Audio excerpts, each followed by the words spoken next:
This section explains the founding idealization of artificial intelligence and the crack running through it. A neuron fires when its inputs cross a threshold. McCulloch and Pitts saw in that all or none pulse the physical embodiment of and or and not, and they proved that any logical expression can be built from wired nets of these units. The founding gesture of artificial intelligence is therefore an idealization. The messy wet cell is collapsed into a clean truth, function. The prologue's quiet sting is that the idealization was wrong. Letvin's own study of the frog's optic nerve showed neurons far messier than the pure circuit, yet the field it seeded grew enormous anyway. That is the book's seed. The gap between the model we build and the reality it abstracts is exactly where alignment will be lost. This section explains the founding move of the book, the single substitution that created neural networks, and the flaw baked into it from the start. A neuron fires when its inputs cross a threshold. Set that threshold low and the neuron is logical. Or, set it high and it is logical.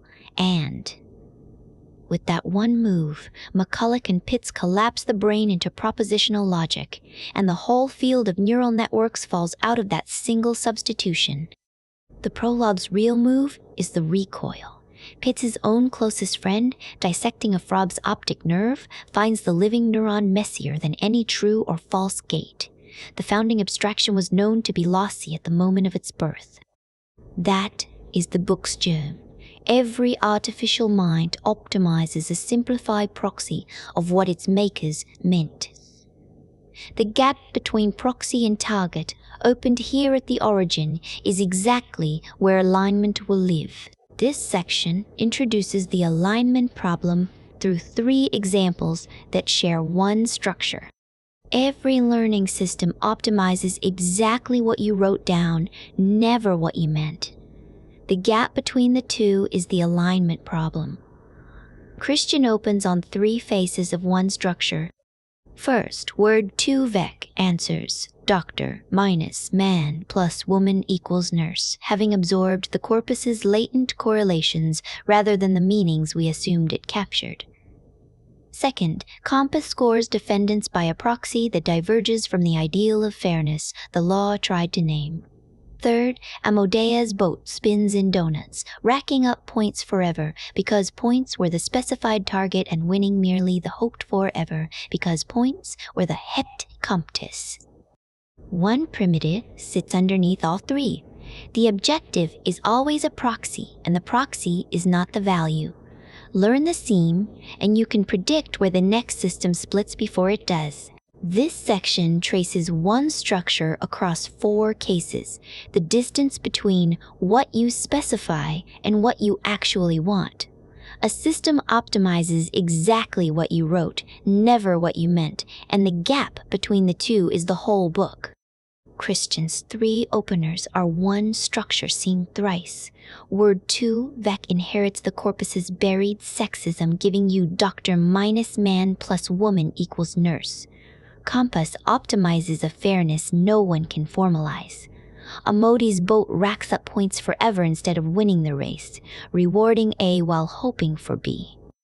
The Sorcerer's Apprentice names the figure, an autonomous, perfectly compliant force handed imprecise instructions, doing precisely what you asked.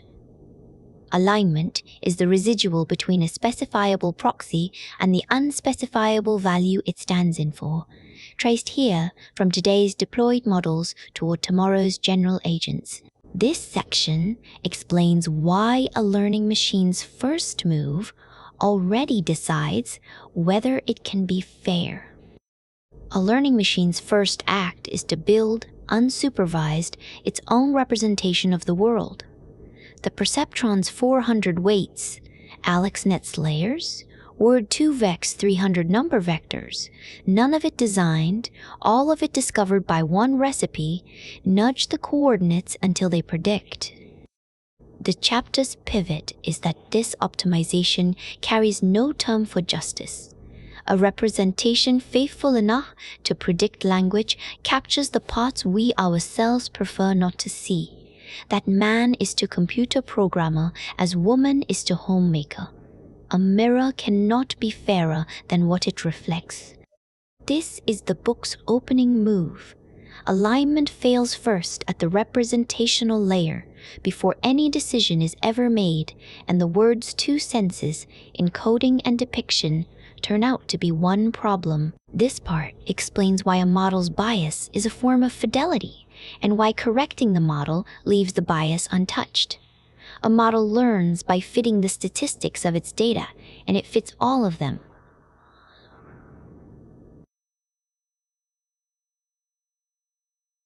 Word to vet encodes the analogy that man is to programmer as woman is to homemaker. That analogy is fidelity. The model reports a correlation that genuinely lives in the data. The representation mirrors the world, prejudice included, because it cannot separate a regularity you want from one you do not.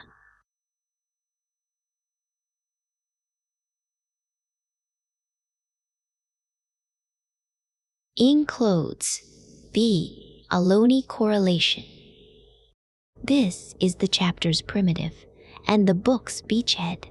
Alignment first fractures where the machine succeeds. Success itself is the fracture point, the place where the model is most faithful. Consider three cases: Compass, the misclassifying camera, and the Aspire mirror that will not see dark skin. Each is a faithful representation of a skewed source. The failure lives downstream of correctness. Fix the model and the bias survives. It was never the model's. This section explains why fairness resists being pinned to a single number. Fairness has no single referent. It splinters the instant you demand a number. Consider Compass. It was calibrated, meaning a given score carried the same reoffend probability across race. Yet it miscategorized non-reoffending black defendants at twice the rate of white ones. ProPublica called that bias. Northpoint called it fair. Both were right. Kleinberg and Chodichova showed why. Whenever two groups reoffend at different base rates, calibration and equal error rates cannot both hold. This is a conservation law. The impossibility is structural, forced by the arithmetic, rather than a defect to be patched, and it is substrate, independent, binding human judgment exactly as it binds the model. The book's first hardness result is a discovery about the target itself, rather than the difficulty of building it. The target is plural and mutually exclusive. You choose which fairness. You cannot have all. This section explains why fairness resists a single definition. Fairness has no one referent. It is a family of constraints that cannot all be satisfied at once. The spine of the chapter is the Compass clash. ProPublica and Northpoint were both right. Equal accuracy across groups, which is calibration, and equal error rates across groups are provably incompatible whenever the base rates differ. When one holds, the other cannot. So choosing a fairness metric does one thing. It chooses whose false positives to bear. The harm is conserved, never removed, only redistributed. Blindness is no escape either. Delete the protected attribute and it reassembles from its correlates, the redundant encodings that carry the same information, and sometimes this makes things worse. Here is what the chapter installs for the arc of the book. Alignment cannot mean make it fair, because fairness is plural and self-contradictory before any model runs. This section explains why transparency in a model is a safety property, not a matter of taste. A model can learn something perfectly true and lethally wrong at the same time. Caruana's pneumonia network learned that asthmatics survive better, which was real in the data, because asthmatics get rushed to the ICU. Act on that correlation and you kill them by withdrawing the very care that produced it. The transparency thesis says opacity is a safety defect. You cannot correct what you cannot read, and the neural network surely hid other inversions that the auditable rule list happened to expose. The apparent law here is that accuracy trades against intelligibility, and that law is the thing to distrust. Caruana's generalized additive model, one legible curve per variable, all summed together, later matched the network's accuracy while making every backwards correlation stand up and wave. Interpretability is auditability. This section explains why a model's accuracy and your ability to trust it can come apart, and why that gap is what the whole chapter turns on. Rich Caruana's neural net won a contest for predicting pneumonia risk, and he refused to ship it. The reason came from a second model, a legible rule-based twin trained on the same data. That twin had learned a rule: asthma lowers pneumonia risk. The rule was true in the data, but only because asthmatics get rushed straight to intensive care. So the rule, if you acted on it, would deny the very care that made those patients survive. The opaque neural net had almost certainly learned the same track, just invisibly, with no legible rule to expose it. This gives the precondition. Transparency is what lets you use accuracy safely, because you cannot correct the treacherous correlations you cannot see. Accuracy without visibility hands you a model that may be right for a reason that kills someone. This comes from the chapter on transparency. This section explains reinforcement learning as a single structural bet. A goal is nothing but the maximization of one running scalar. That claim is the reward hypothesis, and it is the chapter's central wager. Everything else follows from taking it seriously. Strip the teacher out of supervised learning, and what remains is the critic. The world tells you the score, never the correct move. From that single change, 3 troubles crystallize. Decisions couple across time. Feedback is terse, and credit for the win is smeared across 1,000 choices you must retroactively apportion. That last trouble is the credit across 1,000 choices you must retroactively. The chapter pivots the book. It moves from classifiers that judge each independent and identically distributed example alone to agents that sculpt their own future. And there the alignment problem sharpens, because now a single misspecified number is the whole of what the agent wants. This section shows how one mechanism, found 3 separate times by people who did not know they were finding the same thing, turns out to be a single object. Thorndike named it the law of effect, watching caged animals. Sutton and Bartow derived it as temporal difference learning on the whiteboard. Schultz measured it as the dopamine spike in monkeys. 3 discoveries, 1 object. The inversion at the center is this. Dopamine encodes the error in predicted reward. You would expect it to encode reward itself. It encodes the gap instead, the difference between what you predicted and what actually arrived. So, you learn a guess from a guess, correcting each estimate against the next one. This is the chapter that installs reinforcement learning as the substrate on which the book poses agency at all. And it closes by flipping the frame. Classical reinforcement learning takes the rewards as given and solves for behavior.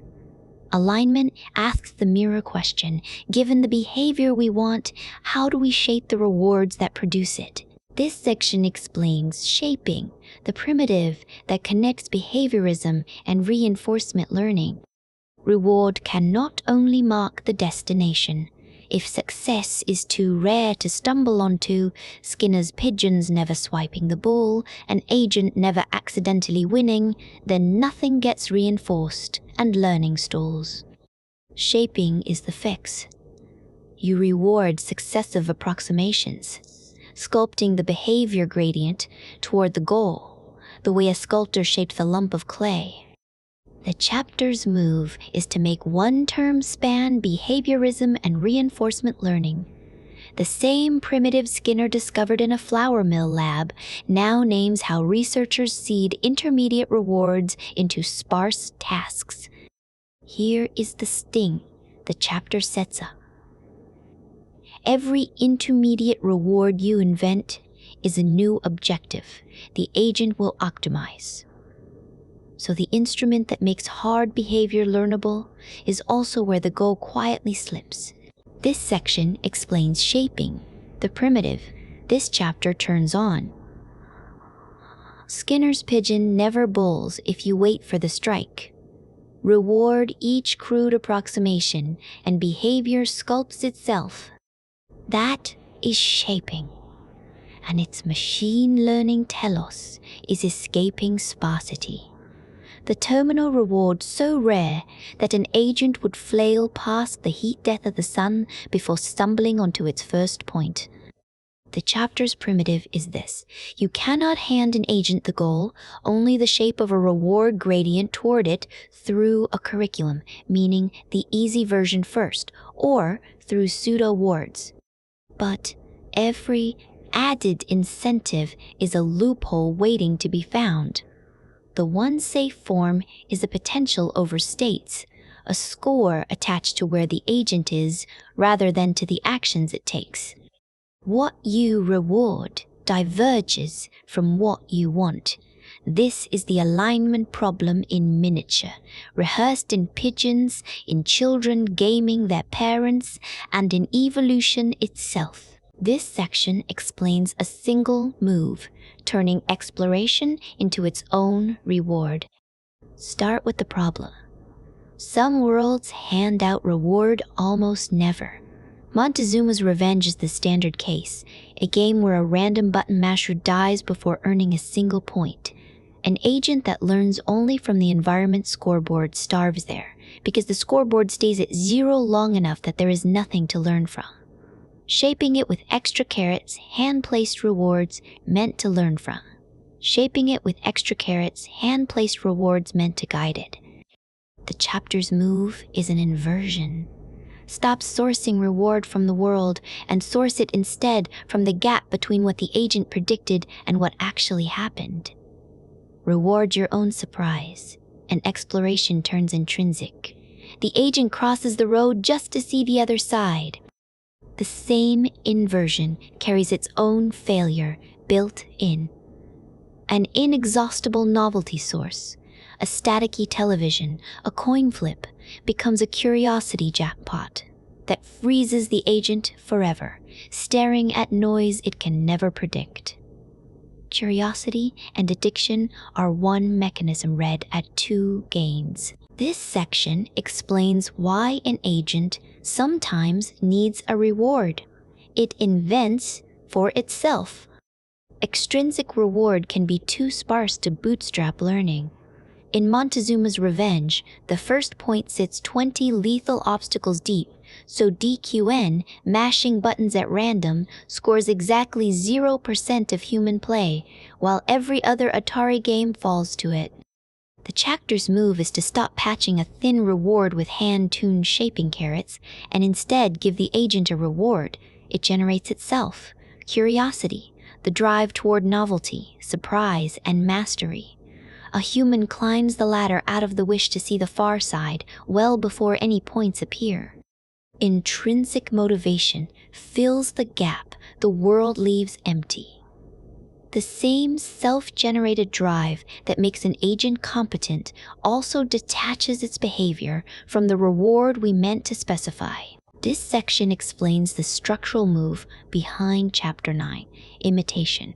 Every prior alignment attempt tried to say what we want, to hand-tune a reward, to sculpt curiosity, to name the goal. Chapter 9 inverts that move. Stop specifying the objective and copy the demonstration. Watch how I drive and do it like this. This is Bostrom's indirect normativity, alignment without ever articulating the target, which for driving or surgery is unarticulable anyway. Hence, imitation is the bedrock of AI's successes. It inherits another's trial and error for free. It transmits skill that words cannot carry, and it stays safe where failure is fatal. The chapter's sting is structural. A copier that drifts off the demonstrated path, never having seen recovery, compounds error, and it can never exceed the one it imitates. This section explains why an explanation turns from stating a goal to showing it. When the goal resists being written down, every exception to the rule of staying in your lane that a driver handles without a rule, you stop specifying and start demonstrating. Watch how I do it. This chapter opens the book's turn from stating objectives to showing them, what Bostrom calls indirect normativity. The generative surprise lives in the over-imitation studies. The child who faithfully copies a demonstrator's pointless step is not being mindless.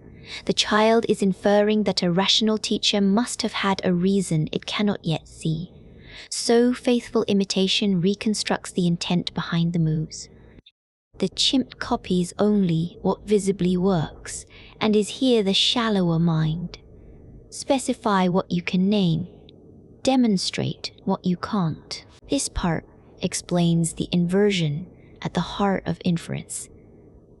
Stop hand-coding what you value and let the machine watch you and recover it. That inversion is the whole chapter. Ordinary reinforcement learning runs from reward to optimal behavior. Russell's inverse reinforcement learning runs the arrow backward from observed behavior to the reward that would make it optimal. The primitive is this. The objective is latent, so read it off the trace. Warnke's 18-month-old infers a stranger's goal from one thwarted gesture and opens the cabinet unbidden.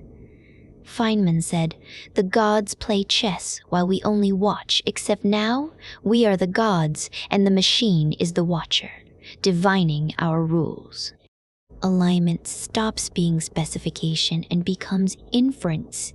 Your reward is what your behavior reveals, not what you declared.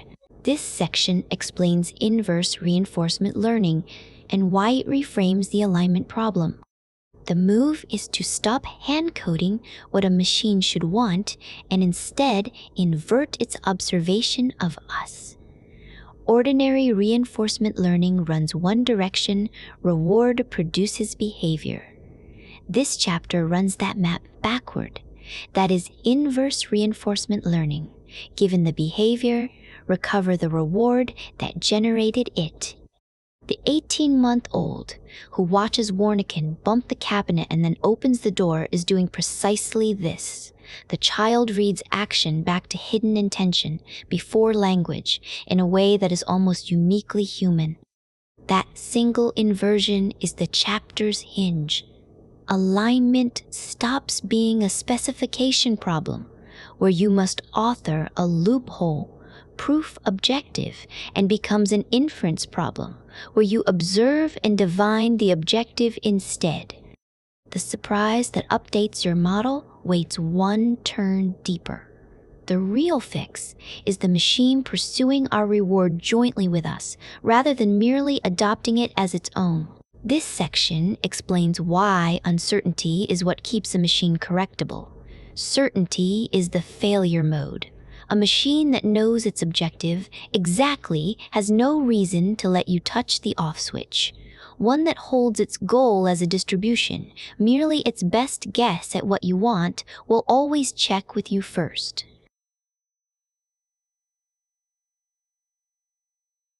Became will always check with you first, because while it might be wrong, deferring dominates acting. That is the step that does the work. Corrigibility is a downstream property of doubt, not something you bolt on with incentives. Petrov. Ignoring the launch alarm is the anchor, the discipline of not taking an irreversible path when the model might be false. Here is the twist. The chapter closes the book on. This only holds while uncertainty stays above zero and the human is never modeled as mistaken. This section states the whole chapter as a single primitive. Petrov distrusted the screen, and 100 million lived. That scene is the chapter itself. Safety is a corollary of maintained uncertainty. An agent that holds its objective as a hypothesis rather than a fact will always defer, because while any residual doubt survives, letting the human interrupt dominates acting alone. Drive that doubt to zero and the off switch dies with it. Incorrigibility is simply what certainty buys. So you never enumerate everything the machine must not do. You keep it unsure it has understood what you want. Confidence is the failure mode across every register here. Vision, control, obedience, ethics. The fix is one structural humility, and that humility turns out to be computable. This final section explains why alignment was never really about machines. It closes the book by turning the argument back on itself. Start with the thermostat that nearly cooked him. It regulated the room it could measure, rather than the room he actually slept in. The whole of the alignment problem lives in that gap. The failure was in the gap between the two rooms, never in the machine itself. The chapter turns its critical eye on everything that came before. Every prior triumph rested on a formalism standing in for something it only approximates. The ground truth underneath was merely a consensus, a map that we mistook for the territory. Here is the inversion, paraphrasing Arendt, and it is the step that makes the whole argument go through. We fear that our models are false. The real danger runs the other way. The danger is that our models might become true. As rising power strips away the impotence that once shielded us from our own folly, the world reshapes itself to fit the specification. So the final claim is this: alignment was never a machine problem. It is the problem of formalization itself. This section shows how the whole book collapses into a thermostat. Christian wakes drenched in sweat because the panel governing his room sits in another room, with doors differently open. So the quantity measured and the quantity wanted are uncorrelated, and the system optimizes the wrong one perfectly. This is the alignment problem stripped of machine learning, a proxy target gap that predates AI, present in the humblest closed loop. The move the conclusion turns on is that you don't measure what you think you measure, and sometimes the only thing that saves you is your own incompetence. Capability is the multiplier. Wiener shielding by impotence is what rising power removes. AI is the 20-ton air conditioner coming to every home.